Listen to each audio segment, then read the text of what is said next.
Hello there and welcome. If you've ever wanted to fall asleep while a highly enthusiastic, slightly long-winded history professor drones on about Korea's past, then congratulations, you found exactly the right place. Tonight we'll be covering the history of North Korea from before its existence, right up to the present day. You might be thinking this sounds like quite a heavy subject. But don't worry. I'll be treating it with the gentlest possible touch. Where history is filled with war, famine, or tragedy, we'll glide over the rough patches as if cushioned on a cloud of soft academic phrasing. Instead of brutality, I might say challenging times. Instead of mass starvation, I might say a period of nutritional inconvenience. That way, your mind stays calm, your body stays relaxed, and your eyelids, hopefully, grow deliciously heavy. And, if you somehow manage to stay awake through the entire thing, well, you'll be rewarded with a surprisingly thorough, if slightly boring crash course in one of the most unusual states in modern history. So, settle back, make yourself comfortable, and let us begin very slowly at the very beginning. Before North Korea was North Korea, or even before there was a Korea at all, there was, quite predictably, land. And as is the case with most land, it was not particularly in a hurry to go anywhere. It simply sat there, minding its own business for a rather long time. The Korean Peninsula is a long, mountainous finger of land, pointing out from Northeast Asia into the sea. On one side the Yellow Sea gently laps against its coast, while on the other, the Sea of Japan, or the East Sea, as Koreans would prefer you call it, stretches outward in cool, steady waves. To the north, Korea brushes up against China, and just slightly toward the east, the borders approach Russia. In fact, if you happen to be a water molecule in the Tumen River, you could drift between China, Russia, and Korea without anyone asking you for a passport, a sort of international lazy river, if you will. Geographically, Korea has often been described as a bridge between China and Japan, which is a polite way of saying, throughout history, powerful neighbors tended to stomp across it whenever they felt like going somewhere. This, of course, was rather inconvenient for the Koreans who already lived there. Speaking of which, human settlement on the peninsula dates back thousands of years. Archaeologists have uncovered evidence of Paleolithic peoples, meaning very old, very patient hunter-gatherers, who used chipped stone tools to survive. These early inhabitants did not, unfortunately, leave us much in the way of written records, which is why the story of early Korea, like so many ancient histories, involves a certain amount of educated guessing, mixed with the occasional myth. By around 2333 BCE, Korean mythology tells us, the nation was founded by a figure named Dangun. Now, whether Dangun was an actual person, or a story told by very imaginative ancestors, is up for debate. But the legend goes that he was the grandson of heaven itself, born to a bear who had turned into a woman after a particularly determined dietary challenge involving garlic and mugwort. Yes, apparently if you sit in a cave eating nothing but garlic and mugwort for 100 days, you don't just get terrible breath, you transform species. And that is, apparently, how Korea began. From there, the Korean Peninsula gradually organized itself into states and kingdoms. The first historically recorded kingdom was Gojoseon, which emerged around the Bronze Age.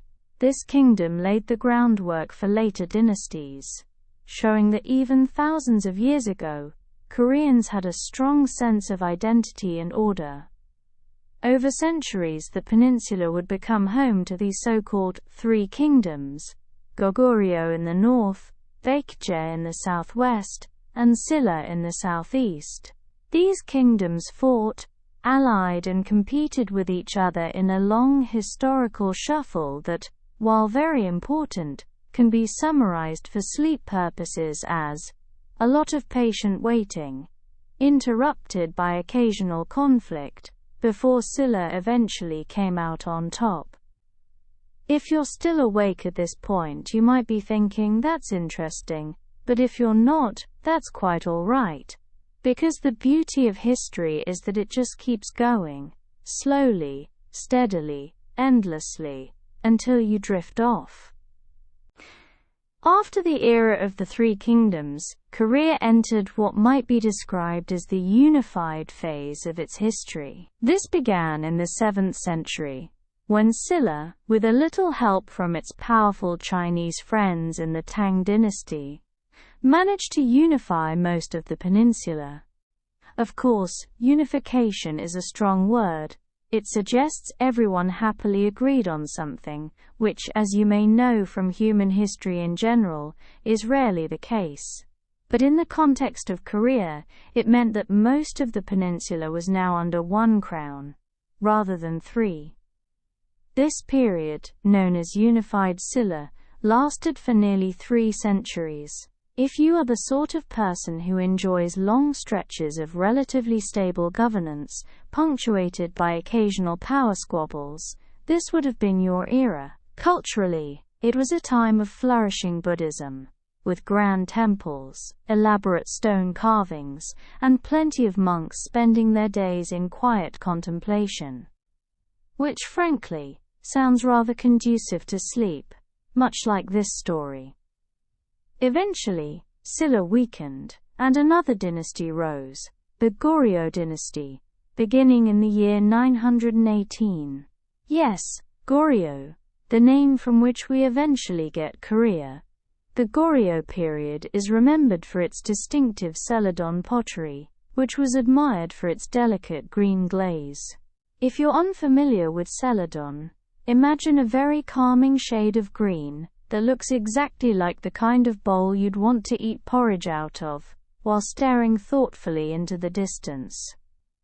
Goryeo also faced its fair share of invasions, because, as mentioned earlier, Korea had the geographical misfortune of being between several large, ambitious neighbors. The Khitan, the Jurchens, and, most notably, the Mongols, all took their turn knocking on Korea's metaphorical door. Sometimes this knocking was more like a polite tap, but other times, it was more like battering rams.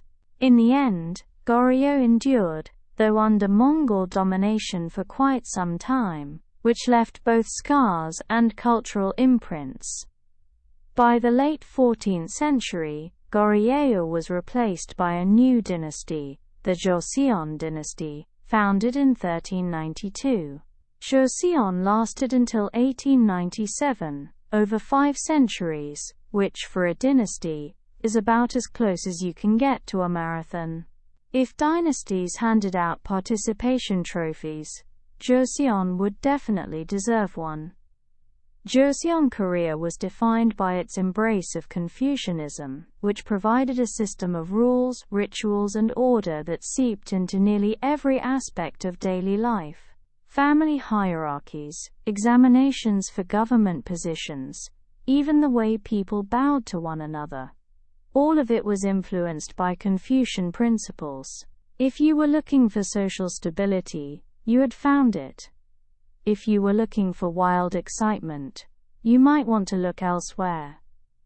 And so Korea spent centuries as a Confucian kingdom, predictable, orderly, somewhat resistant to outside influence, and deeply invested in rituals of respect and learning. Life went on, slowly and steadily, through farming, scholarship, and the occasional foreign intrusion, which was usually met with some combination of resistance and accommodation. For a listener, this means that the Korean Peninsula before modern times was not a place of sudden surprises, but rather a long, gradual continuity of culture, tradition, and resilience, which is exactly the kind of rhythm that helps the mind drift off. By the 19th century, however, the outside world was changing rapidly. Western powers were expanding their reach, and Asia was increasingly pulled into the orbit of international trade and imperial ambition. Korea, which had spent centuries perfecting the art of being quietly Confucian, found itself confronted with ships, treaties, and demands from nations it would have preferred to politely ignore. This period is sometimes called Korea's Hermit Kingdom era, not because Koreans were particularly reclusive as individuals, but because the state itself resisted contact with outsiders as much as possible. Unfortunately, resisting the outside world in the 19th century was a bit like trying to keep the ocean out with a broom. Eventually, the tide came in anyway. Japan, having rapidly modernized after the Meiji Restoration, began to look toward Korea with keen interest. For Japan, Korea was not just a neighbor but also a potential stepping stone toward further influence on the Asian mainland. The result was a series of diplomatic maneuvers, military conflicts, and treaties that gradually eroded Korea's independence. By 1910, the process was complete. Korea was formally annexed by Japan, and became part of the Japanese Empire. For the next 35 years, until the end of World War II, Korea would remain under Japanese colonial rule. Life under colonial rule was marked by profound change. The Japanese introduced modern infrastructure, including railways, schools, and industry. But these developments primarily served Japan's interests, rather than Korea's. Korean language and culture were suppressed. Land was redistributed in ways that disadvantaged local farmers, and political dissent was harshly punished.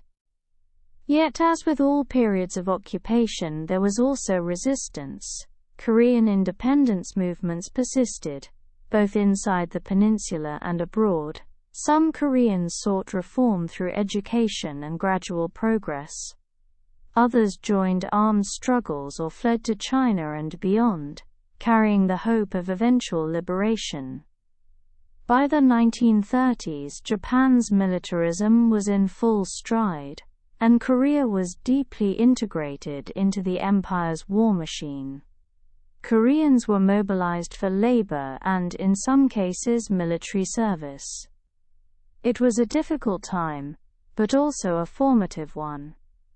The experience of occupation left deep marks on Korean society and identity, shaping the trajectory of the peninsula, long after liberation finally arrived in 1945. And so, we arrive at the cusp of division. The long, slow flow of Korean history, dynasties rising and falling, Confucian rituals repeated endlessly, quiet rhythms of daily life persisting through centuries, was about to meet the shattering forces of world war, geopolitics, and ideology. But don't worry, we will get there slowly. By the mid-20th century, Korea had been under Japanese colonial control for 35 years. To put that in perspective, if you were born at the beginning of colonial rule in 1910, you could have lived your entire life, married, had children, and seen those children nearly grown, all under the same occupation. Continuity can be comforting in some situations, but in this case, it was not particularly welcome. The turning point came with the end of World War II. As Japan expanded across Asia during the 1930s and 1940s, Korea was swept along in the empire's military ambitions. Koreans were mobilized for labor, conscription, and even service in the Japanese armed forces. Yet, like all empires, Japan's expansion met limits.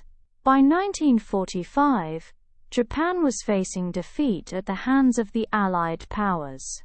The atomic bombings of Hiroshima and Nagasaki in August of that year, along with the Soviet Union's sudden declaration of war against Japan, brought the conflict to a rapid conclusion.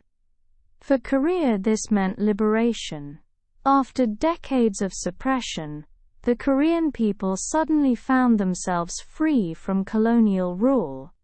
On August 15, 1945, a date still remembered as Liberation Day, Japan announced its surrender, and Korea was, on paper at least, independent once again. But, as so often happens in history, independence did not arrive in a neatly wrapped package, with clear instructions. Instead, it arrived in the form of geopolitical improvisation, hurried decisions, and great uncertainty.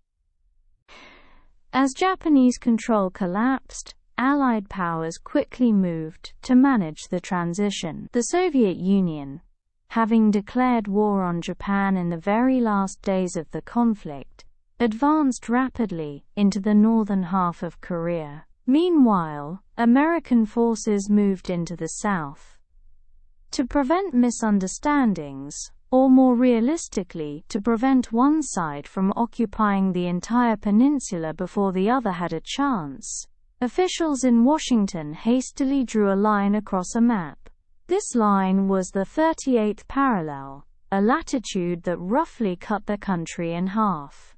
The agreement was simple. Soviet forces would accept Japan's surrender north of this line, and American forces would do the same in the south. It is worth noting that the choice of the 38th parallel was not based on any particular Korean preference. In fact, most Koreans were not consulted in the matter at all. It was, instead, a quick decision by outside powers, meant to solve an immediate logistical problem. At the time, few realized that this improvised line would harden into one of the most enduring borders in the modern world.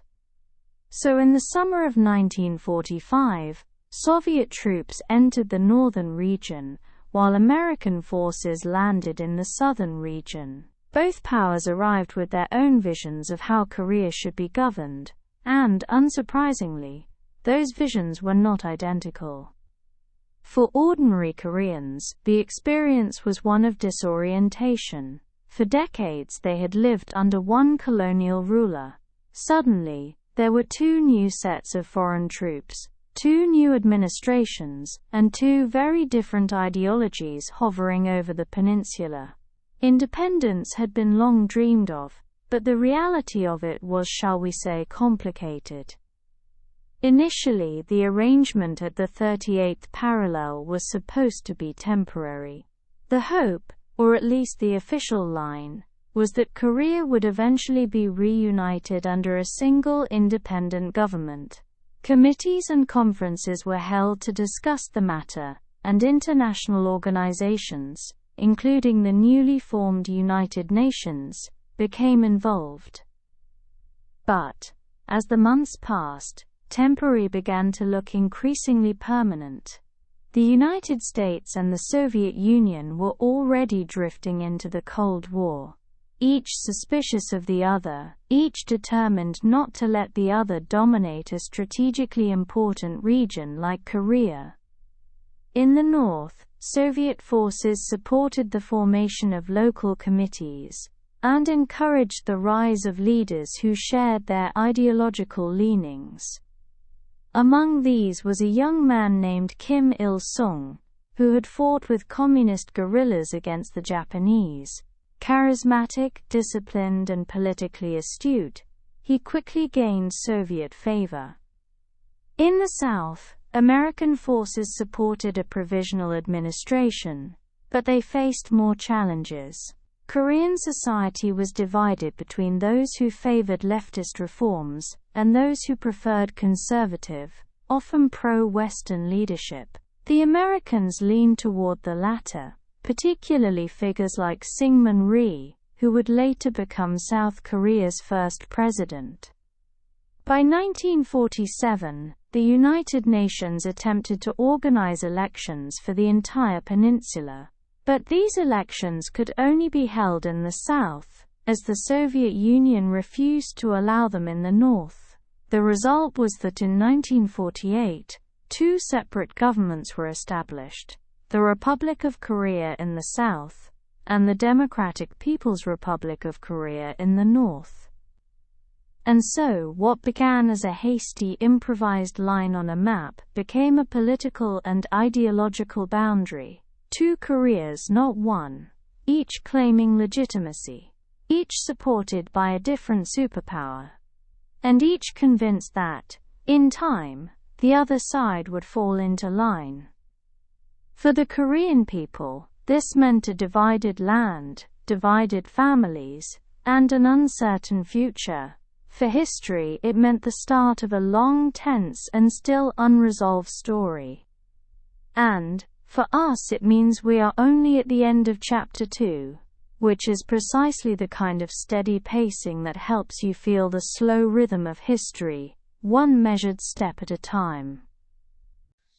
When the Japanese Empire dissolved in 1945, it left behind something historians often call a power vacuum, which, despite the scientific sound of it, is not an actual appliance, but rather the absence of any clear authority. On the ground in northern Korea, this meant that local Koreans began forming what were called people's committees. These were grassroots organizations made up of community members, designed to keep daily life functioning in the absence of colonial administrators. The committees handled everything from food distribution to maintaining local order to organizing schools. They were not glamorous, but they were essential. And for a brief moment, it seemed possible that Korea might chart its own course through these small, self-organized structures.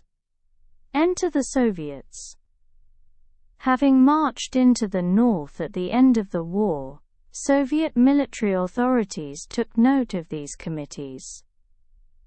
Rather than dismantling them entirely, they began shaping them, gently but firmly, to align with Soviet-style governance. This meant promoting leftist leaders, sidelining opponents, and ensuring that the committees followed the guidance of Moscow's ideology. The Soviets also had a particular talent for spotting promising individuals, and in this environment, one name quickly rose to the top: Kim Il-sung. Kim Il-sung had a biography that was practically tailored for leadership in the emerging North Korea. Born in 1912, he had grown up during the colonial period. In his youth, he had joined communist guerrilla movements resisting Japanese occupation, operating out of Manchuria and the Soviet Far East. His guerrilla activities, though sometimes exaggerated in later propaganda, gave him the credentials of a fighter, a patriot, and a man of action. By the time Soviet forces entered Korea in 1945, Kim was already known among communist circles. The Soviets, always eager to find reliable allies who could both represent local populations and follow Soviet guidance, recognized Kim as a useful figure. He was relatively young, disciplined, and, importantly, not too deeply tied to rival Korean factions. In October 1945, Soviet officials presented Kim at a rally in Pyongyang as a leading figure in Korea's future. It was, in many ways, a carefully staged introduction. Kim was put forward as a hero of anti-Japanese resistance, a man with both military experience and ideological reliability. Over the next few years, his position solidified as he took leadership roles in the emerging political structure. It is important to note that Kim was not the only contender for leadership. Other Korean communists, some with longer experience or broader recognition, also sought influence. But the Soviets backed Kim consistently, smoothing his path and quietly discouraging his rivals. In politics, as in gardening, Careful pruning can make one plant grow much taller than the rest. By 1947, the division of Korea was becoming more entrenched. With the United Nations unable to hold peninsula-wide elections, and with the United States and Soviet Union each fostering governments in their respective zones, the stage was set for the creation of two Koreas. In the South, elections organized under UN supervision led to the establishment of the Republic of Korea in August 1948, with Syngman Rhee as president. In the North, the response was swift. On September 9, 1948, the Democratic People's Republic of Korea was officially declared, with Kim Il-sung as its premier. The new state adopted a constitution modeled on socialist systems, emphasizing central planning, state ownership, and the guiding role of the Workers' Party of Korea. The government structure was presented as democratic in form, with assemblies and committees, but in practice, it was tightly controlled by the party, with Kim at its head. The early years of the DPRK were marked by efforts to consolidate power. Land reform redistributed property from landlords to peasants, a move that was both popular and politically useful. Industries left behind by the Japanese were nationalized. Education and propaganda systems were expanded, reinforcing both literacy and loyalty. At the same time, opponents, particularly those suspected of harboring right-leaning or pro-American sympathies, were gradually removed from positions of influence. Some fled south, others simply disappeared from the political stage. Again, one might say the pruning shears of history were at work. By the end of 1948, North Korea had transformed from a zone of occupation into a state with a clear leader, a defined ideology, and a growing apparatus of control. While few outside observers could have predicted just how enduring this new system would prove, the foundation had been laid. And so, from the hurried decisions of Allied powers, the guidance of Soviet authorities, and the rise of one determined leader, North Korea was born.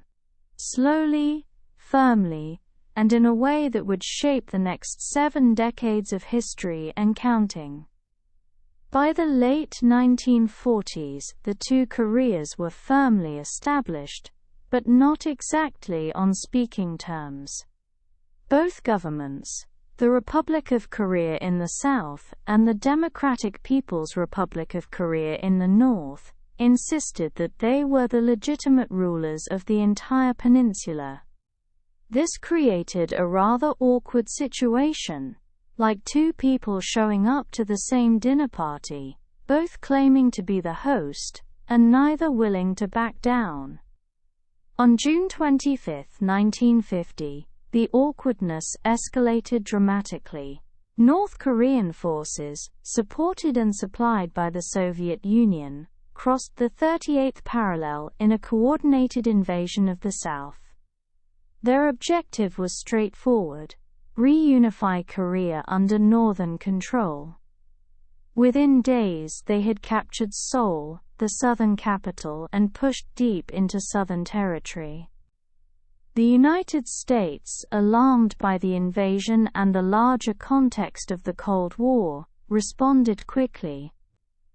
Through the newly formed United Nations, American forces, along with troops from several allied nations, entered the conflict on South Korea's side. For the North, this was an unwelcome complication, like expecting a simple takeover and instead finding the world's largest military power at the door. For the Korean people, however, the war meant sudden upheaval. Cities changed hands, families were separated, and entire communities were caught in the shifting front lines. It was, in short, a very challenging time to be living on the peninsula. The early months of the war saw dramatic swings.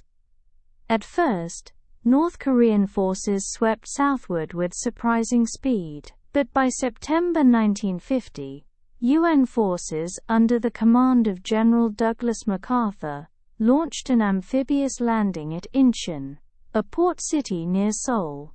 The landing was bold, unexpected, and, in military terms, highly effective. It turned the tide of the conflict, allowing UN forces to push northward and recapture Seoul. The advance did not stop there. UN forces pressed beyond the 38th parallel, moving deep into North Korean territory. By October they had reached the outskirts of the Yalu River, the border with China. It seemed, briefly, that North Korea might collapse entirely. But history rarely follows straight lines. At this point, China intervened. In late 1950, large numbers of Chinese volunteer troops entered the war, supporting the North. Their arrival transformed the conflict once again. Suddenly, UN forces were pushed back, Seoul changed hands for a second time, and the war settled into a grinding stalemate. The fighting dragged on for nearly 3 years, characterized by brutal winters, shifting battle lines, and immense destruction. Villages and cities were reduced to rubble, industries ground to a halt, and millions of civilians endured immense hardship. Though each side still spoke of reunification, what emerged was a war of attrition. Slow, exhausting, and costly. By 1953, both sides were weary. The United States and its allies had grown frustrated with the endless stalemate. China and the Soviet Union, too, saw little to gain from indefinite fighting. Negotiations for an armistice began as early as 1951, but they dragged on for 2 years, with disputes over prisoner exchanges and boundary lines delaying agreement. Finally, on July 27, 1953, an armistice was signed. The agreement did not officially end the war. Technically, North and South Korea are still at war today, lacking a peace treaty, but it did halt the fighting. The terms created a demilitarized zone, or DMZ, roughly along the 38th parallel. This strip of land, heavily fortified on both sides, became both a symbol of division and a buffer to prevent renewed conflict. The human cost of the war was staggering. Millions of Koreans, soldiers and civilians alike had died, and the peninsula lay devastated. Entire towns had vanished, families were permanently split, and economies were shattered. But in this telling we will soften the blow by saying simply, the war left deep scars that would take generations to heal. For North Korea, the aftermath meant reconstruction under Kim Il-sung's leadership, with increased reliance on Soviet and Chinese support. For South Korea, it meant rebuilding with American aid and continued military presence. For the peninsula as a whole, it meant division hardened not just by politics but by bloodshed and memory.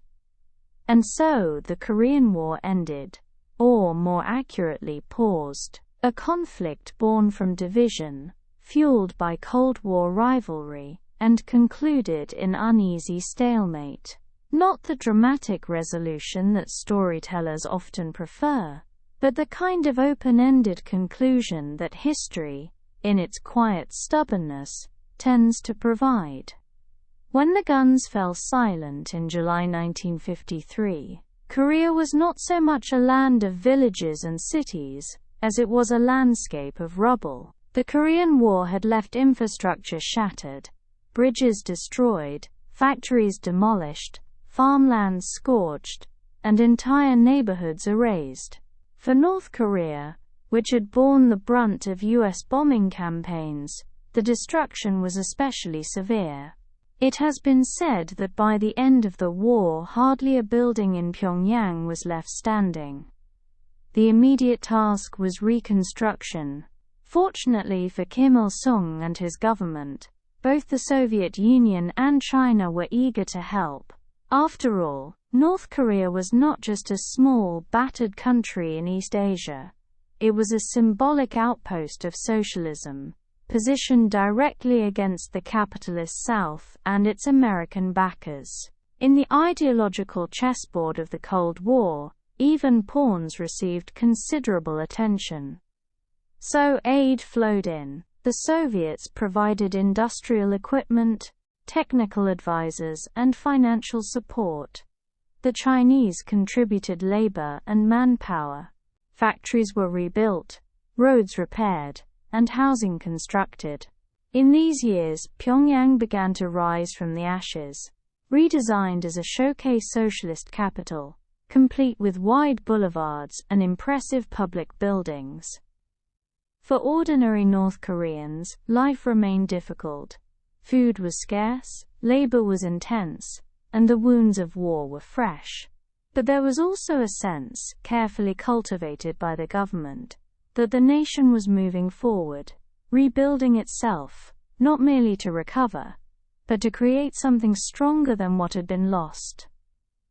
Reconstruction was not only physical, it was political. Having emerged from the war as both a national leader and a symbol of resistance, Kim Il-sung used the 1950s to consolidate his hold on power. One of his first moves was to eliminate rival factions within the Workers' Party of Korea. The party had, in fact, been something of a coalition at its founding, made up of guerrilla fighters, domestic communists, Soviet Koreans, those who had lived in the USSR, and others. These groups did not always agree, and for Kim, they represented potential threats. Through careful maneuvering, and by careful I mean purges, demotions, and the occasional forced retirement to spend more time with one's family, Kim sidelined his rivals. By the late 1950s, he was firmly established as the undisputed leader, surrounded by loyal supporters, and reinforced by a growing cult of personality. This cult presented Kim not merely as a political leader, but as a near-mythical figure, the great liberator from Japanese rule, the fearless commander in the war, the wise father of the nation.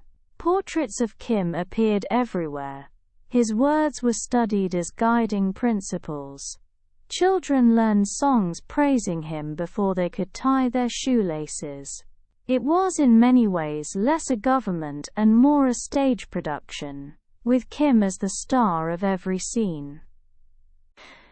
Of course, from the perspective of political stability, this strategy worked. By removing rivals and elevating his own image, Kim ensured that the state revolved around him. A model that his descendants would continue with remarkable persistence. As the 1950s gave way to the 1960s, North Korea's path became clearer. The nation aligned itself with the socialist bloc, but it also began to emphasize independence from both the Soviet Union and China. This was partly pragmatic. Relations with Moscow and Beijing were not always smooth, and partly ideological. Kim Il-sung promoted a philosophy that would become central to North Korea's identity: juche, or self-reliance. Now, juche is a term that can mean many things, depending on how deeply one wishes to wade into political philosophy. But at its simplest, it was the idea that North Korea should chart its own path, relying on its own strength, and resisting domination by any foreign power. In practice, of course, North Korea still depended heavily on aid and trade with the socialist world. But as slogans go, juche had a nice ring to it. This emphasis on self-reliance also fed into North Korea's growing isolation. Unlike South Korea, which gradually opened itself to the global economy, with much nudging and support from the United States, the North kept its doors largely closed. Travel was restricted. Foreign influence was tightly monitored. The flow of information was carefully controlled, ensuring that the outside world was glimpsed only through the filters of propaganda. For the average North Korean in the 1950s and 1960s, life settled into rhythms that would become familiar: work organized through state enterprises, food distributed through rationing, education suffused with ideological training, and leisure activities framed around loyalty to the state. The sense of collective purpose was strong, but individual freedom was decidedly limited. By the end of the 1960s, North Korea had not only rebuilt from the devastation of war, but had also established the outlines of a system that would endure, centralized, controlled, and deeply shaped by the personality of Kim Il-sung. The seeds of the North Korea we know today were firmly planted. By the 1960s, Kim Il-sung had grown tired of being overshadowed by the big brothers of communism, namely, the Soviet Union and China. Both had been critical allies in the Korean War, and both had contributed heavily to post-war reconstruction. But North Korea, with its ever-prickly sense of pride, did not wish to remain in anyone's shadow. Enter the doctrine of Juche, a word that would soon be etched into the consciousness of every North Korean citizen, and for that matter, carved in stone across the landscape. Juche, which loosely translates to self-reliance, became Kim Il-sung's signature ideology. It was presented not just as a political strategy, but as a philosophical breakthrough, as though the great questions of human existence had been waiting patiently for someone in Pyongyang to articulate them. In Kim's framing, Juche meant that the Korean people would stand on their own, relying on their own strength, guided by their own leader, and pursuing their own destiny. Of course, one could point out that North Korea continued to rely quite heavily on Soviet oil, Chinese grain, and occasional injections of foreign aid. But such contradictions did not trouble Juche's promoters. After all, ideology is rarely measured in kilotons of coal or bushels of rice. It is measured in the fervor with which it is repeated. The philosophy permeated education, propaganda, and daily life. Schoolchildren recited passages from Kim Il-sung's speeches, as though they were holy scripture. Factories hung banners declaring their commitment to Juche production. Newspapers proclaimed that Juche was not only guiding North Korea to prosperity, but was also offering a beacon of wisdom to the entire world. One might say that Juche was less a doctrine and more a permanent guest at every meal, every classroom, and every workplace in the country. Armed with the Juche spirit, North Korea pursued ambitious economic goals in the 1960s and 1970s. The government launched a series of plans aimed at heavy industry: steel, machinery, chemicals, and electricity. The goal was to transform North Korea into a modern industrial power, independent of foreign domination. In many ways, the results were impressive. Factories expanded, power stations hummed to life, and new housing blocks rose in cities. For a time, North Korea's economy grew rapidly, and by the late 1960s, it compared quite favorably with that of South Korea, which was still finding its footing under military rule and limited development. Yet there were limits. The focus on heavy industry often came at the expense of consumer goods. While machines and factories multiplied, ordinary citizens sometimes found themselves short on simple comforts, like varied diets or reliable household items. Still, the official line insisted that such sacrifices were noble, contributing to the greater glory of the nation. Agriculture, too, was emphasized, though always in collective form. Private farming was discouraged in favor of large collective farms, where labor was organized and output carefully tallied. Official statistics painted rosy pictures of rising yields, but observers have long noted that these figures may have been somewhat, shall we say, optimistic. Reality was often harsher, with weather, soil quality, and human effort conspiring to produce results less glowing than the government claimed. Nevertheless, the state kept the narrative alive. The people were strong, the nation was advancing, and Juche was the key.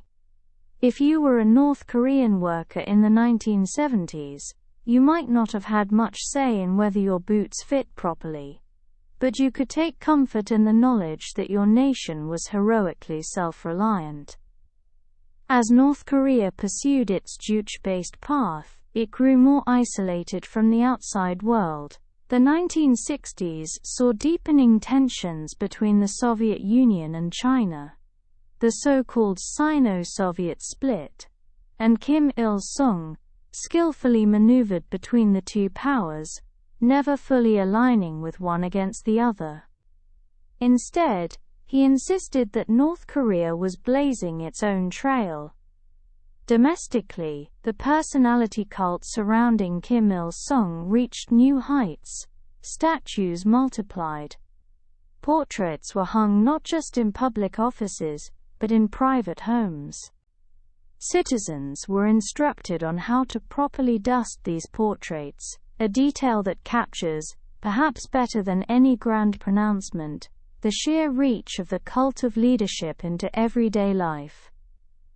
The 1970s also brought large construction projects meant to symbolize progress, monuments, theaters, and broad avenues in Pyongyang. Each edition was presented as proof of Juche's vitality. Meanwhile, international contact remained limited, with foreign visitors carefully chaperoned and domestic travel tightly controlled. North Korea became, in many respects, a world unto itself. For the outside observer, it was already clear by the 1970s that North Korea was charting a path very different from that of its southern neighbor. While South Korea was beginning to open up to global markets and prepare for its eventual economic boom, the North was digging deeper into its self-reliant, insulated model. At the time, this did not necessarily look like a losing bet. North Korea's economy still seemed robust, but the seeds of future challenges were already sown. By the close of the 1970s, North Korea had established itself as a nation of paradoxes, industrial yet short on consumer goods, proudly independent yet quietly reliant on its allies, and devoted to a leader who was everywhere and everything, down to the framed photo above the family dining table.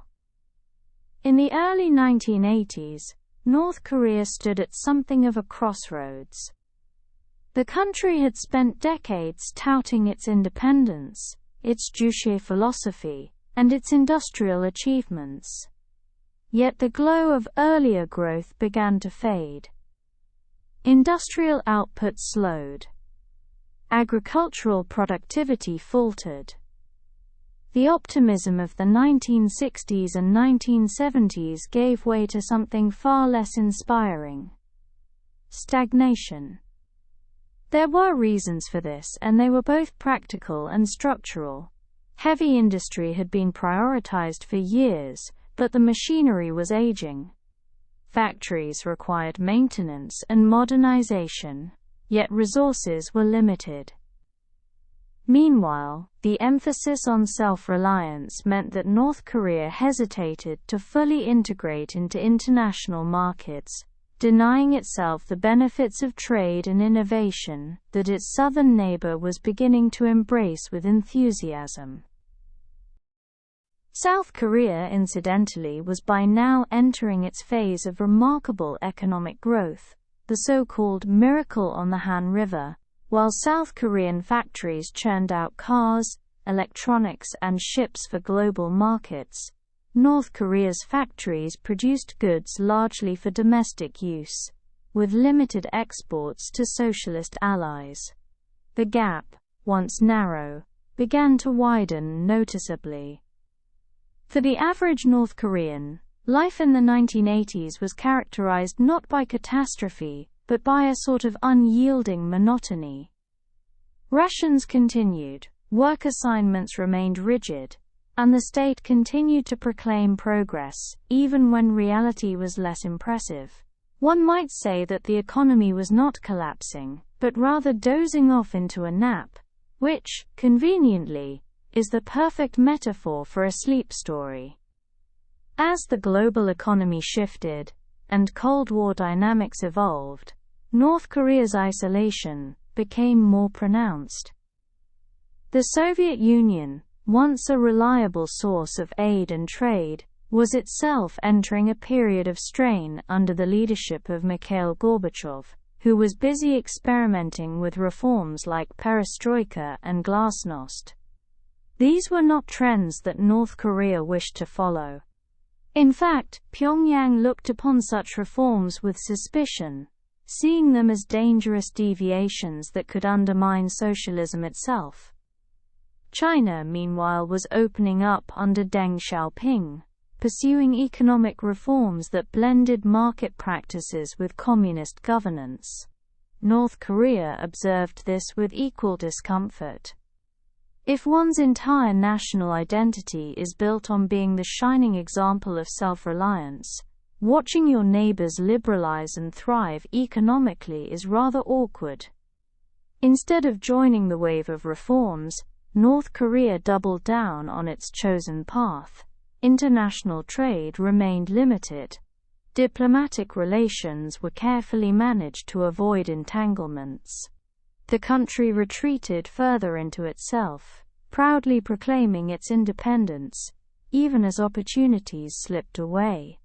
For ordinary citizens, this meant a continuation of routines that were already familiar: work, study, and devotion to the state. The outside world was glimpsed only through tightly controlled propaganda, which invariably portrayed capitalist societies as chaotic and decaying, even as South Korean television began to dazzle with colorful advertisements for cars, appliances, and perhaps most unsettling of all, instant noodles. Economics aside, the 1980s were significant politically for North Korea. Kim Il-sung remained firmly in control, but he was also preparing for the future. This decade marked the gradual introduction of his son Kim Jong-il as heir apparent. Kim Jong-il had been groomed quietly for years, but during the 1980s, his presence became more visible. He took on roles in the party, the military, and cultural affairs, particularly in areas of propaganda and ideology. His reputation as a patron of the arts, especially film, was emphasized. In fact, he famously oversaw the production of North Korean cinema, even going so far as to arrange the kidnapping of a South Korean director and actress in 1978, to bolster the country's film industry. By the 1980s, his leadership credentials were being carefully polished for public consumption. The succession process was significant, because it broke with socialist norms elsewhere. While other communist states typically changed leaders through party processes, North Korea was laying the groundwork for hereditary succession, a move that was, let's say, highly unusual in Marxist-Leninist systems. But in North Korea, where the leader's personality cult had blurred the line between politics and mythology, passing power from father to son was presented as the most natural thing in the world. By the end of the 1980s, North Korea was in a peculiar position: politically stable, economically stagnant, and increasingly out of step with a changing world. The seeds of future crisis were already planted, even if they had not yet fully sprouted.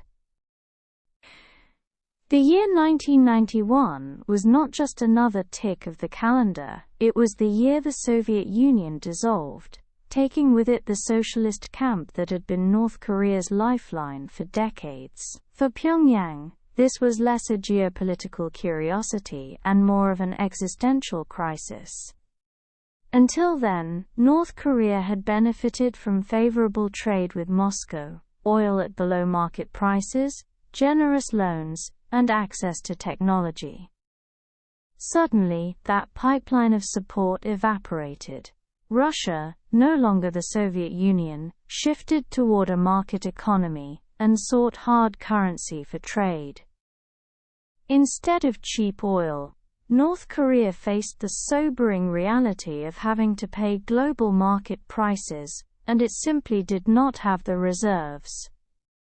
China, meanwhile, was increasingly focused on its own reforms and economic engagement with the wider world. While Beijing remained politically supportive of Pyongyang, it was less willing to provide the kind of blanket economic aid that had once been taken for granted. In short, North Korea's two great backers had become far less generous, and the timing could not have been worse. The North Korean system, built on heavy industry, centralized planning and tight control, had little flexibility to adapt. It was as if a carefully balanced house of cards had suddenly lost the table beneath it. The 1990s in North Korea are often remembered for what the government itself euphemistically called the arduous march. This phrase, which sounds like a slightly unpleasant hike through the countryside, was in fact a coded way of referring to a famine of staggering proportions. Food shortages emerged as collective farms struggled, fertilizer supplies dwindled, and energy for irrigation systems became scarce. Natural disasters compounded the problem. Floods and droughts struck in succession, reducing harvests even further. Without Soviet fuel, farm machinery often sat idle. Without imports, shortages of grain became critical.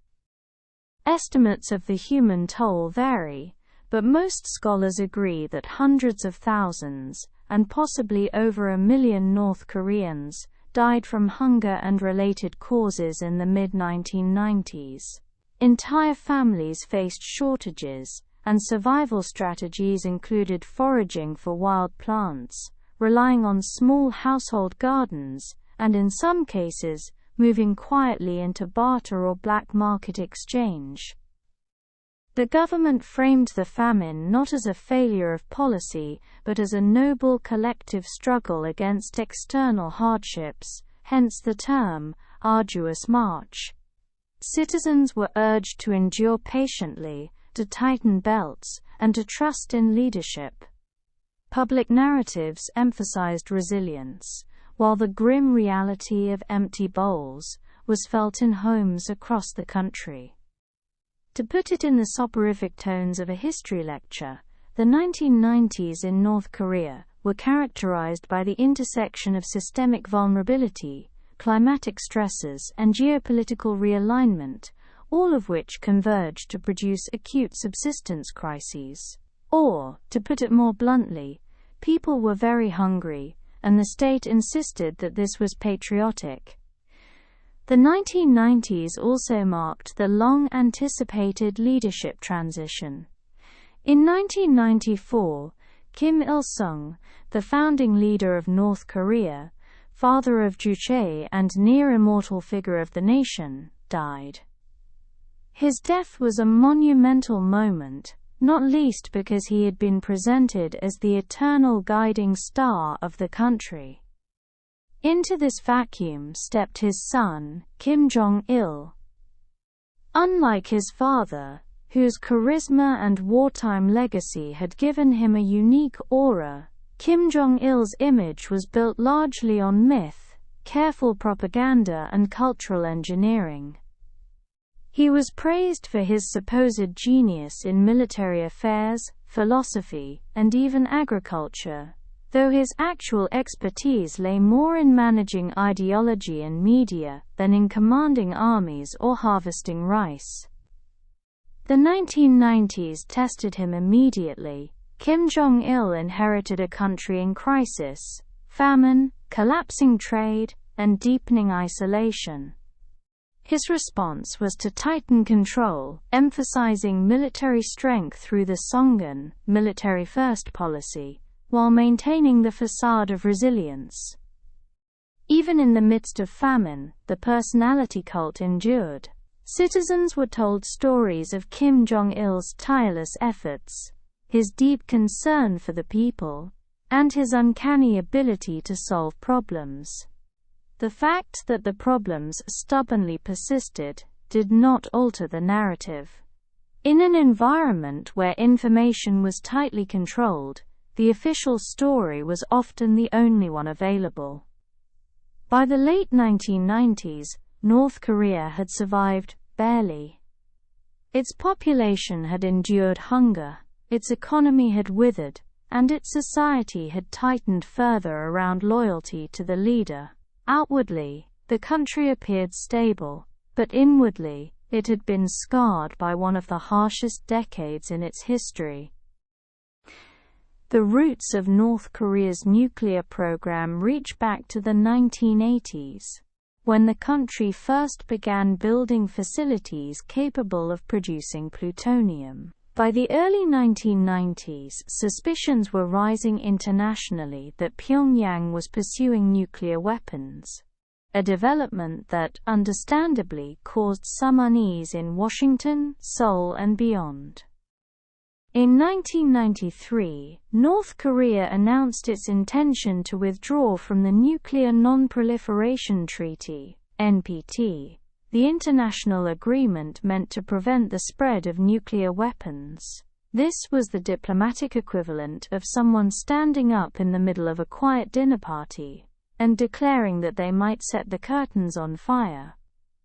Alarm bells rang across the globe. After tense negotiations, and quite a bit of theatrical brinkmanship, the situation was temporarily diffused in 1994, with the agreed framework, a deal between the United States and North Korea. In exchange for freezing its nuclear program at Yongbyon, North Korea was promised 2 light water reactors for energy production, along with shipments of heavy fuel oil to compensate for lost power. The agreement was hailed at the time as a breakthrough. In practice, however, it was rather like promising a child dessert after dinner, while not yet having purchased the ice cream. Delays, mistrust, and political shifts on both sides soon eroded the deal's effectiveness. Still, for the moment, the nuclear crisis had been pushed a little further down the road. Even with the agreed framework in place, the 1990s and early 2000s saw continuing friction. North Korea's missile program advanced, with test launches that demonstrated the ability to reach not just nearby neighbors but potentially more distant targets. These launches were invariably described in North Korean media as, quote, victories for self-reliance, while international observers tended to use phrases like provocative and deeply concerning. Diplomacy often unfolded in cycles, a period of negotiation followed by a breakdown, followed by renewed talks. The United States, South Korea, Japan, China, and Russia all became involved in efforts to manage the situation, leading eventually to the creation of the six-party talks in the early 2000s. These talks, much like a particularly long faculty meeting, involved endless rounds of discussion, carefully worded statements, and an impressive ability to adjourn without concrete resolution. Agreements were sometimes reached, only to be followed by disputes about implementation. Each side accused the other of not living up to promises, and the cycle repeated. For ordinary North Koreans, the nuclear issue was largely abstract. Daily life was still defined by rationing, shortages, and the aftermath of the famine. Propaganda emphasized the importance of military strength and the genius of leadership in facing down foreign threats. Nuclear weapons were portrayed not as dangerous escalation, but as essential protection and national insurance policy in a hostile world. Through all of this, Kim Jong-il played his role with a mixture of secrecy, bravado, and pragmatism. On one hand, he cultivated the image of a leader who could outmaneuver foreign powers, standing firm against what state media invariably described as imperialist pressure. On the other hand, he understood that North Korea needed aid, food, fuel, and economic assistance to survive. Thus, diplomacy often became a kind of performance. By escalating tensions, North Korea gained leverage. By entering negotiations, it extracted concessions. By breaking agreements, it reset the cycle. Critics describe this as blackmail diplomacy. Supporters, though fewer in number, saw it as a rational survival strategy for a small, isolated state facing powerful adversaries. The 2000s also saw tentative moments of engagement. In 2000, Kim Jong-il met with South Korean President Kim Dae-jung in a historic inter-Korean summit, a moment of optimism that suggested possible thawing of relations. Families separated by the Korean War were briefly reunited, and cultural exchanges took place. For a moment, the peninsula seemed to lean toward reconciliation. Yet, these gestures were overshadowed by ongoing nuclear disputes.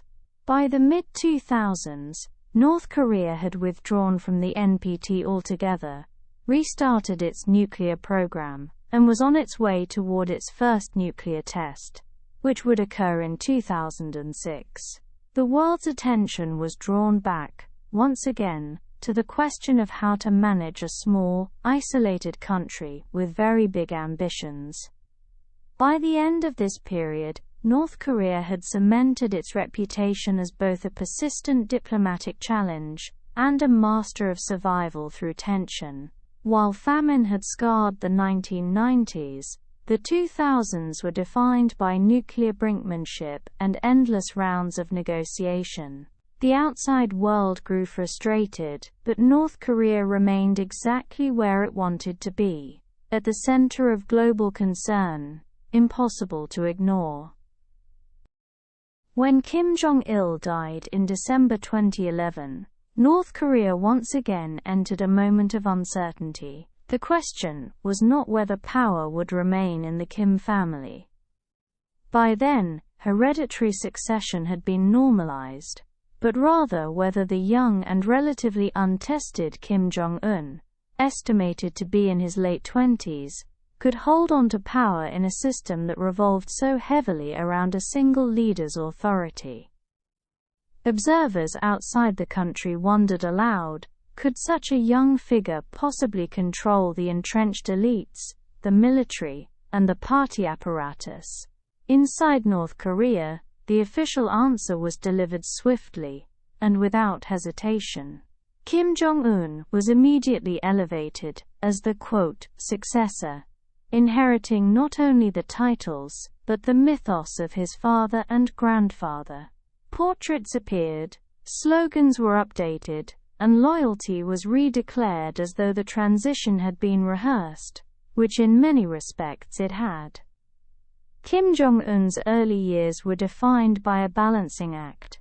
On one side, he needed to consolidate power internally, ensuring that generals, party officials, and bureaucrats all understood who was in charge. This was done, in the time-honored North Korean way, through a mixture of rewards for loyalty and very public punishments for disobedience. A few high-ranking figures who had once been prominent under Kim Jong-il were abruptly removed, often with dramatic flair. The message was clear: the young leader was not to be underestimated. On the other side, Kim needed to present himself to the population as both a continuation of the Kim dynasty and a fresh figure capable of guiding the nation into a new era. His image was carefully cultivated, youthful yet serious, modern yet traditional. State media emphasized his resemblance to Kim Il-sung, his grandfather, whose memory carried an aura of almost mythical authority. Even his haircut and body shape, round, stocky, with a square face, were repeatedly compared to the eternal president to highlight continuity. The early years of his rule were also accompanied by a curious mixture of cultural modernization and ideological rigidity. On the one hand, Pyongyang saw construction of new amusement parks, water parks and apartment blocks designed to showcase progress. On the other, the old rituals of loyalty, the daily bowing to portraits, the endless repetition of slogans, continued without pause. It was as though North Korea was stepping into the 21st century, with both feet firmly anchored in the mid-20th. For the outside world, Kim Jong Un remained an enigma. He had been educated, at least in part, in Switzerland, where he was said to enjoy basketball and video games. He now stood as the youngest head of state in the world, yet he ruled over one of its most rigid and secretive systems, to put it in suitably dull historians' language. The period marked a consolidation of dynastic legitimacy through performative continuity, coupled with strategic displays of both domestic firmness and international defiance. Or to phrase it less academically, Kim Jong Un came out swinging, determined to prove that he was no pushover. If the 1990s and 2000s were about building and threatening nuclear capacity, the 2010s were about demonstrating it. Under Kim Jong Un, North Korea accelerated its nuclear and missile programs with striking determination. Tests came in waves, each one accompanied by triumphant announcements in state media and stern condemnations abroad. In 2013, only 2 years into his rule, North Korea conducted its third nuclear test. This was followed by additional tests in 2016 and 2017, including what it claimed to be a hydrogen bomb. Alongside these nuclear experiments came increasingly sophisticated missile launches, some of which demonstrated the theoretical ability to reach the United States mainland. For global audiences, these developments were alarming. For North Koreans, they were presented as heroic achievements, proof that their small but determined nation could stand firm against the world's greatest powers. Propaganda described Kim Jong Un personally overseeing launches, gazing through binoculars with calm authority, as missiles arced into the sky. In the narrative, the weapons were not instruments of destruction but shields of protection, ensuring that the country could not be bullied or invaded. Diplomatic efforts ebbed and flowed. Sanctions were tightened repeatedly by the United Nations, restricting North Korea's access to international finance, trade and luxury goods. Yet the country proved remarkably adept at evasion, finding ways through smuggling, covert shipping, and friendly intermediaries to keep goods flowing. In the calculus of Pyongyang, the hardships caused by sanctions were acceptable costs for the prestige and security that nuclear capability conferred.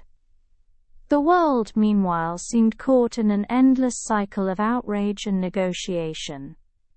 North Korea would launch a missile, the international community would condemn it, sanctions would be expanded, talks would be suggested, and then, eventually, North Korea would launch another missile. It was a rhythm as predictable as the changing of seasons, only with slightly more fireworks. By the late 2010s, Kim Jong Un had succeeded where his father and grandfather had not. North Korea was now widely acknowledged as a de facto nuclear power. While the exact size and sophistication of its arsenal remained uncertain, the simple fact of its existence shifted the balance of power. The young leader, once doubted, had established his authority not only at home but also on the global stage, in the most dramatic and explosive way possible. Having established his nuclear credentials, Kim Jong Un turned to the other half of the performance, diplomacy. In a move that surprised much of the world, he began a series of high-profile summits. In 2018, he met South Korean President Moon Jae-in at the demilitarized zone, a moment captured in images that showed the two leaders stepping across the border together, a symbolic gesture heavy with history. Later that year, Kim traveled to Singapore for a meeting with U.S. President Donald Trump, the first ever meeting between a North Korean leader and a sitting American president. The spectacle was extraordinary, complete with handshakes, motorcades, and the exchange of flowery statements about peace and cooperation. For a brief period, it seemed as though the peninsula might be entering a new phase. Kim met with Trump again in Hanoi in 2019, though those talks ended abruptly without agreement. Still, the image of Kim Jong Un striding confidently on the world stage, shaking hands with leaders from Seoul, Washington and Beijing, marked a sharp departure from the insularity of previous decades. Domestically, Kim continued to cultivate his image as a modernizing figure. Construction projects reshaped parts of Pyongyang, with new skyscrapers, sports facilities, and leisure complexes designed to project prosperity. Agricultural and industrial modernization were regularly touted, though material shortages and sanctions meant progress was uneven. At the same time, repression remained absolute, control of information continued, dissent was not tolerated, and the personality cult surrounding Kim expanded to include new titles and honors. He was simultaneously presented as the caring father of the people, and the iron-willed commander of the nation's destiny. The COVID-19 pandemic brought additional challenges. North Korea sealed its borders with even greater strictness, further isolating itself. Reports suggested that the country struggled with both economic and health impacts, though official narratives maintained that the nation was enduring bravely under its leader's guidance. As of the present, Kim Jong Un's North Korea remains what it has long been: secretive, defiant, and highly unusual in its blend of dynastic rule, socialist rhetoric, and nuclear ambition. The young man who once seemed an untested successor has become a central figure in global geopolitics, presiding over a nation whose importance far outweighs its size. Or, to summarize in the style of a weary lecturer leaning too heavily on their notes, the 2010s and beyond saw the consolidation of hereditary leadership, the normalization of nuclear capability, and the performance of diplomacy as theater. One might say that North Korea has turned the art of survival into a kind of long-running play, with Kim Jong Un both actor and director, and the world, like it or not, in the audience. One of the most reliable ways to understand a society is to look at what people eat, or, in North Korea's case, what people are supposed to eat versus what they actually manage to eat. Since the mid-20th century, the country has operated a public distribution system, a centrally controlled rationing scheme through which rice, corn, and other staples are allocated. In theory, this system ensures equality. In practice, it is rather like promising everyone a piece of cake at a party, only to realize halfway through that the cake is much smaller than expected. During lean times, particularly after the famine of the 1990s, euphemistically referred to as the arduous march, rations have often been insufficient. ordinary households in provincial towns might receive only a fraction of the promised allotments, sometimes as little as a few hundred grams of grain per person per day. Families supplement this through private plots, informal bartering, or by visiting local markets, which, though technically outside socialist orthodoxy, have become a permanent feature of life. These markets, known as jangmadang, are fascinating precisely because they were not designed by the state. Instead, they emerged out of necessity. In the 1990s, when the distribution system essentially collapsed, people began trading goods, services, and food directly.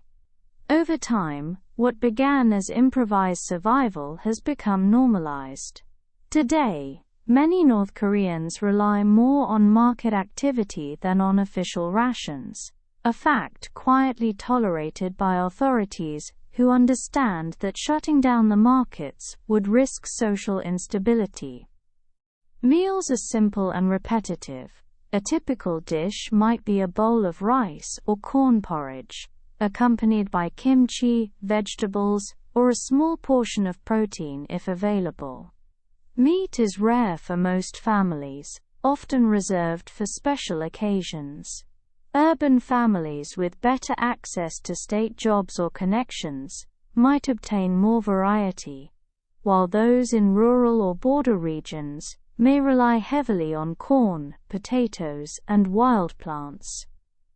Food insecurity, in one form or another, is a constant. Droughts, floods, or shifts in international aid can tip the balance quickly. Yet within this environment, people demonstrate remarkable resourcefulness, cultivating small gardens, raising rabbits or chickens, foraging in nearby hills, or trading discreetly across borders.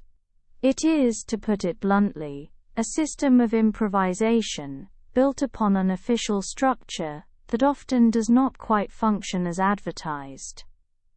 In the grandly boring language of an academic paper, the North Korean food economy illustrates a hybridized model of state-directed allocation and informal market supplementation, characterized by systemic scarcity, adaptive behavior, and uneven distributional outcomes. In the plainer words of someone standing in line with a ration coupon, sometimes you get rice, sometimes you get corn, and sometimes you get nothing at all. Daily life in North Korea is structured as much by obligations as by opportunities. From an early age, citizens are integrated into a network of organizations, youth leagues, workplace units, neighborhood watch groups, that monitor participation and reinforce loyalty. A person's songbun, or social classification, plays a quiet but powerful role in shaping these experiences. Songbun, in essence, is a system of inherited social status. Families are classified into categories depending on their perceived loyalty to the regime, often stretching back generations. Those from revolutionary backgrounds, meaning ancestors fought alongside Kim Il-sung, enjoy advantages in education, employment, and residence. Those from wavering or hostile categories, say, families once connected to landlords, Christians, or suspected collaborators, face restrictions that subtly but significantly shape their lives. Housing reflects this stratification. In Pyongyang, the showcase capital, citizens of high status may live in new apartment blocks with reliable electricity, running water, and occasionally even imported appliances. By contrast, residents of provincial towns or rural villages may live in older housing stock, often with irregular electricity and limited heating. Coal briquettes or wood fires serve as common sources of warmth, particularly in the harsh winters. Workplaces serve both economic and political functions. Officially, every adult is assigned a job. Whether in a factory, farm, office, or construction site, attendance is not only about productivity, but about demonstrating loyalty. Political study sessions, self-criticism meetings, and group activities are woven into the workweek. Productivity, one might observe dryly, is often secondary to performance of ideological enthusiasm.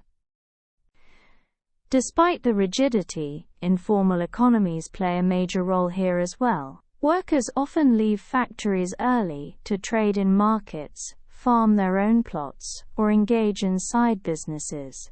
This dual life, formal employment for appearances, informal labor for survival, is quietly widespread.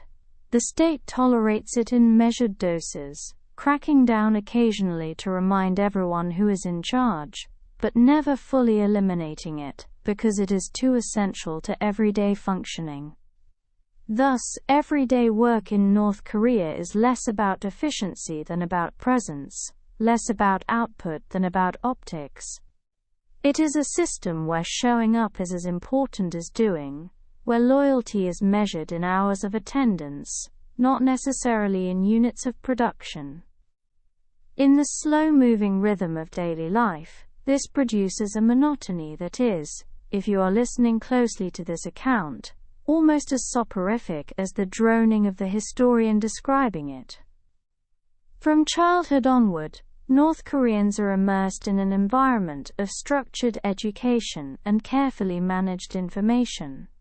Schools begin not just with reading and arithmetic, but with ideological lessons. Portraits of the Kim family dominate classrooms, and stories of their heroic deeds are repeated endlessly. Children learn songs praising the leadership before they learn multiplication tables, and by adolescence, they can recite passages of official texts with fluency that might surprise foreign observers. Higher education too is stratified. Elite universities in Pyongyang, such as Kim Il-sung University, or Kim Chak University of Technology, are reserved for those with the right family background and political reliability. These institutions train engineers, scientists, and bureaucrats, who will populate the upper tiers of state and party life. For others, vocational schools and technical training prepare students for more ordinary roles. Media consumption is perhaps the most controlled aspect of daily life. Television, radio, and newspapers carry only state-approved content. The flagship newspaper Rodong Sinmun delivers daily guidance on ideological and political matters. Television features carefully curated programs, revolutionary dramas, cultural performances, or reports of the leaders' on-site guidance visits. The Internet, as most of the world knows it, is unavailable. Instead, there exists a domestic intranet, with limited, heavily censored content. Yet even in this controlled environment, outside influences seep in. Smuggled USB drives containing South Korean dramas or Western films circulate discreetly, particularly near border regions.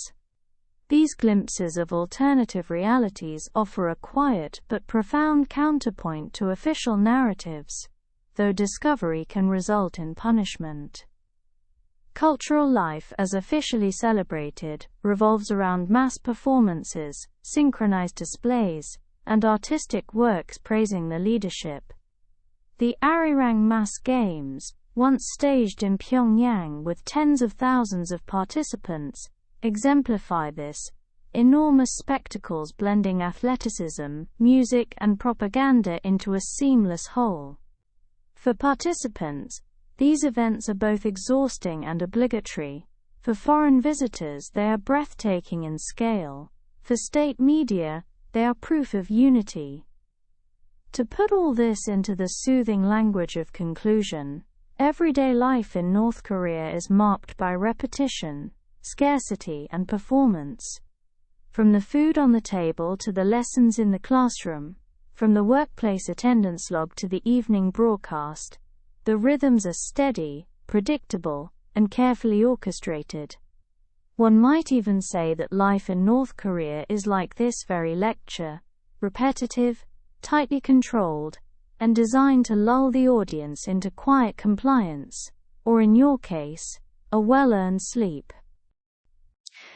To understand North Korea's place in the world today, it is useful to begin not with the view from Pyongyang, but with the view from everywhere else. Across the globe, the country inspires a remarkable mixture of curiosity, anxiety, and, on occasion, amusement. It is simultaneously one of the most heavily scrutinized and least understood states on Earth. In Western media, North Korea often appears as a paradoxical figure. On some days it is a looming threat, its missile launches splashed across headlines in urgent red banners. On other days it is treated almost as an oddity, with stories focusing on unusual cultural practices, or the eccentricities of its leadership. This oscillation between menace and spectacle tells us more about the outside world's appetite for drama than about North Korea itself. In East Asia, perceptions are sharper and more practical. For South Korea, the North remains both a sibling and a rival, bound by shared history yet divided by ideology and barbed wire. For China, North Korea functions as a buffer state, useful in strategic terms if sometimes diplomatically troublesome. For Japan, the missiles occasionally flying overhead are less theoretical and more immediate, prompting both security debates and anxious glances at the sky. International organizations and human rights groups meanwhile emphasize humanitarian concerns, the restrictions on freedom, the shortages of food, the existence of prison camps. Their reports, filled with sober statistics and somber testimony, present a picture at odds with the carefully curated triumphs of state media. The contrast is stark, almost theatrical, as though two entirely different countries exist, one described by defectors and observers, the other portrayed in official portraits and speeches. And yet, despite all this scrutiny, North Korea remains opaque. Reliable information is scarce, data are partial, and rumors circulate more easily than confirmed facts. Academics, journalists and policymakers often admit, sometimes with weary humor, that studying North Korea is a bit like studying a distant planet through a telescope. One can make out broad outlines, but the finer details remain blurry, if not entirely obscured by clouds. Thus, the global perception of North Korea is less a single narrative than a patchwork, part danger, part curiosity, part mystery. It is the country that looms large on maps and in headlines, but about which one can never quite be certain. Or, to phrase it in suitably soporific academic jargon, the global reception of North Korea constitutes a multifaceted discursive field, characterized by interpretive variability and evidentiary opacity, which is admittedly a very long-winded way of saying, nobody really knows what's going on. Speculation about the future of North Korea has been a professional pastime for analysts for decades. Predictions of imminent collapse have been made so often, and with such regularity, that one might imagine them scheduled alongside the annual academic conferences. Yet, despite famine, sanctions, and leadership transitions, the state continues. The resilience of North Korea rests on several pillars.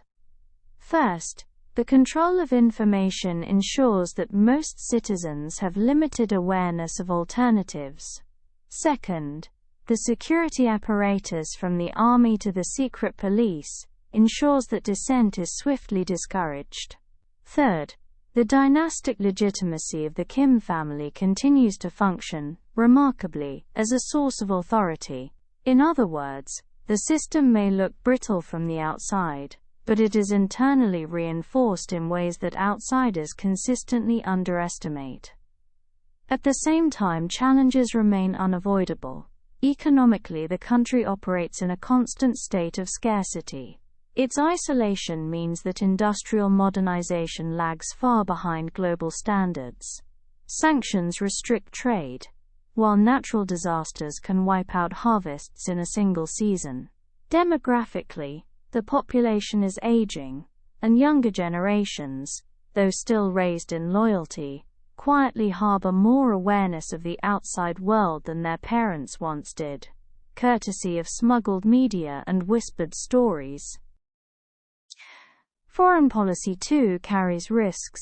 While nuclear weapons provide deterrence, they also provoke international isolation. Diplomatic overtures, like those of 2018 and 2019, demonstrate potential for engagement, yet sustaining such dialogue requires concessions that Pyongyang has historically been unwilling to make. The future, therefore, seems likely to oscillate between confrontation and cautious contact, a pendulum that swings with regularity but never quite settles. In speculative terms, several scenarios are possible: continued survival with modest adaptation, gradual economic reform modeled loosely on China or Vietnam, or sudden instability triggered by leadership change or external pressure. Each has been forecast repeatedly, and each remains possible. Yet if history teaches us anything, it is that North Korea has a habit of defying predictions. To paraphrase a historian's weary sigh, the only safe forecast about North Korea is that it will continue to surprise by not collapsing when predicted to collapse. As we draw this endlessly plodding history to a close, it is worth pausing to reflect on the rhythm of North Korea's story. From the division of the peninsula in 1945, through war and famine, dynastic succession, nuclear tests, and the monotony of daily life, the country has persisted in a way that seems improbable to outsiders, but ordinary to those within it. For the outside world, North Korea will likely remain a subject of fascination, a puzzle that is never quite solved, a riddle that produces more commentary than clarity. Journalists will continue to write, analysts will continue to predict, and historians like me, or at least the sleepy, droning kind I am impersonating for you, will continue to deliver lectures filled with dates, names, and conclusions that sound definitive, but are in fact hedged in layers of uncertainty. For North Koreans themselves, the future may look less dramatic and more routine. Children will attend school, workers will report to factories, families will shop in markets, and citizens will gather for political meetings. The grand sweep of geopolitics may shift above them, but the texture of life will remain grounded in repetition. The same meals, the same slogans, the same quiet adaptations that have sustained them for decades. In the end, perhaps the best way to imagine the future of North Korea is as an extension of its present, not an explosion, not a collapse, but a slow continuation. A system that is at once fragile and durable, theatrical and ordinary, threatening and yet strangely predictable. Like this very lecture, it is less likely to end with a bang than with a slow fade into silence. And so we conclude our long, deliberately unexciting journey through the history of North Korea, from its origins to the present, and into the foggy horizon of the future. If you are still awake at this point, you have demonstrated a stamina worthy of academic distinction. If you are asleep, well, that is perhaps the highest compliment this style of storytelling could hope to achieve. And so, we reach the end of our long and meandering journey through the history of North Korea. From the closing days of the Second World War to the present decade, we have considered leaders and policies, wars and famines, rations and slogans, always with the recognition that the story is less about sudden revelations and more about steady continuities. The truth is that history, especially this history, rarely moves in straight lines. It moves in circles, in repetitions, in slow patterns, that are sometimes visible only when looked at from a great distance.